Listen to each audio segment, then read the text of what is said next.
اصل محبت آپ صلی اللہ علیہ وسلم کی آپ کی اتباع میں ہے، اور قرآن میں بھی یہی ہمیں منہج بتایا ہے، قُلْ إِن كُنتُمْ تُحِبُّونَ اللَّهَ فَاتَّبِعُونِي يُحْبِبْكُمُ اللَّهُ، اگر کہہ دیجیے اے نبی، اگر تم اللہ سے محبت کرنا چاہتے ہو تو میری پیروی کرو، نبی علیہ السلام کی پیروی کرے تو اللہ تعالیٰ تم سے محبت کریں گے۔ قرآن میں وَمَن يُطِعِ الرَّسُولَ فَقَدْ أَطَاعَ اللَّهَ، جس نے اللہ کے رسول کی اطاعت کی گویا اس نے اللہ کی اطاعت کی۔ وَمَن يُطِعِ اللَّهَ وَرَسُولَهُ فَقَدْ فَازَ فَوْزًا عَظِيمًا، بڑی کامیابی سے ہمکنار ہوا جس نے اللہ اور اللہ کے رسول کی اطاعت کی۔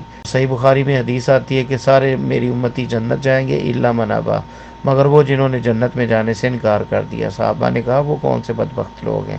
تو آپ نے فرمایا کہ جس نے میری اطاعت کی وہ جنت میں جائے گا، اور جس نے میری نافرمانی کی وہ جہنم میں، اس نے گویا جنت میں جانے سے انکار کر دیا۔ تو آپ کی پیروی جو ہے وہی اللہ کی محبت کا رستہ ہے، وہی کامیابی کا رستہ ہے۔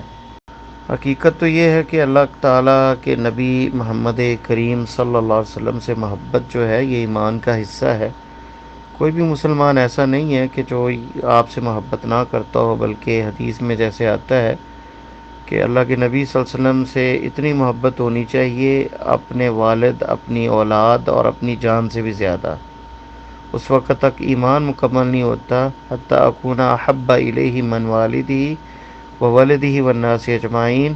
آپ صلی اللہ علیہ وسلم کا فرمان ہے کہ تمہارا ایمان مکمل نہیں ہوتا جب تک تم اپنے اولاد، اپنے باپ اور تمام لوگوں سے زیادہ محبت اللہ کے نبی صلی اللہ علیہ وسلم سے نہیں کر لیتے، آپ سے نہیں کرتے۔ تو آپ کا یہ فرمان کہ مجھ سے محبت جو ہے اولاد سے، باپ سے اور تمام لوگوں سے زیادہ ہونی چاہیے، یہ ایمان کا جز ہے۔ تو اطاعت اور اتباع اصل ہے۔ اور نبی علیہ السلام نے فرمایا تھا کہ بدأ الاسلام غریبا وسیعود غریبا، پردیسی اسلام شروع ہوا تھا کہ جو اسلام پہ چلنے والے چند افراد تھے، اور ایسا دور بھی آئے گا جو اسلام پہ صحیح طور پہ کاربند ہوں گے وہ بھی پردیسی ہوں گے، یعنی زیادہ لوگ انحراف کی طرف ہوں گے، بدعات کی طرف ہوں گے، اور جو ملتزم صحیح دین پر ہوں گے وہ تھوڑے لوگ ہوں گے، انگلیوں سے اشارہ ان پہ کیا جائے گا کہ یہ وہ لوگ ہیں۔ تو حقیقت یہ ہے کہ جن لوگوں پہ انگلیاں اٹھانی چاہیے تھی، جو خرافات اور بدعات کر رہے ہیں، وہ اپنے آپ کو سچا ثابت کر رہے ہیں، ایسا ماحول بن گیا ہے، اور جو حق اور سچ پہ ہیں وہ ایسے محسوس ہوتا ہے کہ گویا کہ وہ کوئی منکر کام کر رہے ہیں، یا انہیں اللہ کے نبی سے محبت نہیں ہے۔ تو یہ ماحول کیسے درست کیا جائے، اس کی تیاری پورے سال کرنی چاہیے کہ اپنے علاقوں میں پروگرام ایسے کرنے چاہیے جس میں اللہ کے نبی صلی اللہ علیہ وسلم محبت کے تقاضے کیا ہیں، آپ پر ایمان لانے کے کیا تقاضے ہیں۔ اصل میں تو آپ کی اتباع ہے نا، آپ صلی اللہ علیہ وسلم کی اتباع جو ہے اس سے نجات ہے، نہ کہ صرف جشن منانے سے بندہ کہے کہ وہ جنتی ہو گیا اور اس کی بخشش ہو گئی ہے۔ کام وہ کرے، کوئی آپ کی اتباع کرے یا نہ، اس سے کوئی فائدہ نہیں ہوگا۔ اور اس میں اب اتنے منکر کام آ گئے ہیں، کوئی باجے بجا رہے ہیں، کوئی ڈانس ہو رہے ہیں، کہیں کھانے پینے کے بہانے، اور میلاد جو ہے 3 صدی ہجری کے بعد 4 صدی ہجری میں فاطمیوں نے شروع کیا تھا، کہ جن کے دور میں صحابہ کرام کو گالیاں دی جاتی تھیں، انہوں نے اس بدعت کا آغاز کیا تھا۔ نہ نبی علیہ السلام کے دور میں، آپ کی زندگی میں، نہ صحابہ کرام، خلفائے راشدین، تابعین، ائمہ اربعہ، کسی کے دور میں جو ہے یہ میلاد کا منانا ثابت نہیں ہے اس طرح جلسے جلوسوں کی شکل میں۔ میلاد کا نام نہ دیا جائے، یہ ویسے بھی اس میں عیسائیوں کے ساتھ ساتھ تشبیہ ہے کہ وہ عیسیٰ علیہ السلام کا میلاد مناتے ہیں۔ تو اگر وہ لوگ جو میلاد نہیں مناتے، وہ اسی لیے تو نہیں مناتے کہ آپ صلی اللہ علیہ وسلم نے اس طریقے کو نہیں اپنایا، نہ صحابہ نے اپنایا، تو وہ آپ کی اتباع میں یہ کرتے ہیں، بلکہ آپ کی محبت کے جذبے کے ساتھ ہی وہ ایسی حرکتیں نہیں کرتے جو نبی علیہ السلام سے ثابت نہیں ہیں۔ بندہ کبھی نماز پڑھتا نہیں، سنت پہ عمل نہیں، اور میلاد میں وہ جناب جو ہے بھنگڑے ڈال رہا ہے اور حلوے کھا رہا ہے، تو اسے وہ سارا سال میلاد مناتا رہے تو جنت اسے نہیں ملے گی جب تک جو ہے اتباع نہ کرے گا آپ صلی اللہ علیہ وسلم کی۔ آپ کی اطاعت جو ہے یہ ہے اصل وہ معیار۔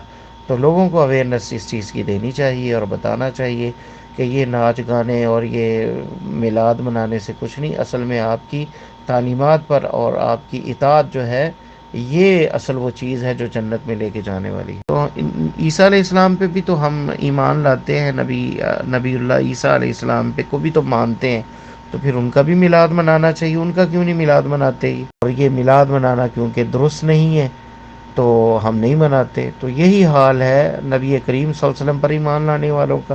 ان سے دعویٰ کیا جاتا ہے کہ تم جو ہے مانتے نہیں ہو، آپ کے گستاخ ہو، آپ سے محبت نہیں کرتے، آپ کا میلاد نہیں مناتے۔ جیسے ان کا کرسمس منانا اگر منع ہے، غلط ہے، تو یہ عید میلاد النبی بھی غلط ہے۔ یا تو پھر اس کو بھی کہیں کہ وہ بھی جائز ہے اور وہ بھی منایا کریں عیسیٰ علیہ السلام کا میلاد۔ اگر وہ نہیں مناتے اور اسے جائز نہیں سمجھتے تو پھر یہ کس طرح جائز ہو گیا؟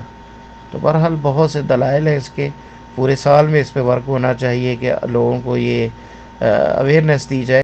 اب یہاں ایسی تو کوئی حدیث نہیں ملتی کہ جس نے میلاد منایا وہ جنتی ہے اور جس نے میلاد نہ منایا وہ جنتی نہیں ہے، بلکہ اطاعت کا ذکر آتا ہے۔ تو یہ بھائی کا سوال ہے، کیا 12 ربیع الاول کے علاوہ اس خاص مہینے میں آپ صلی اللہ علیہ وسلم کی سیرت پر درس وغیرہ کروانا یا کھانا کھلانا بھی بدعت ہے؟ اس کی کیا دلیل ہے؟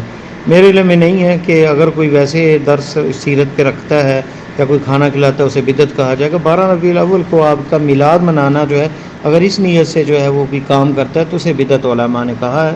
باقی ویسے عام روٹین میں اگر درس کوئی سیرت کا رکھا ہے، کوئی کھانا کھلانا، تو اسے بدعت نہیں کہا جا سکتا۔ واللہ تعالیٰ عالم۔ یہ سوال ہے، کیا 12 ربیع الاول کو آپ صلی اللہ علیہ وسلم کی پیدائش ہوئی ہے یا وفات؟ لیکن وفات پہ تو سب کا اتفاق ہے، پیدائش میں اختلاف ہے۔ بعض کے ہاں جو ہے وہ راجح قول 8 یا 9 ربیع الاول ہے، اور 12 کو وفات پہ اتفاق نظر آتا ہے، اور زیادہ اقوال نظر آتے ہیں کہ وفات پہ متفق ہیں کہ 12 ربیع الاول کو ہوئی۔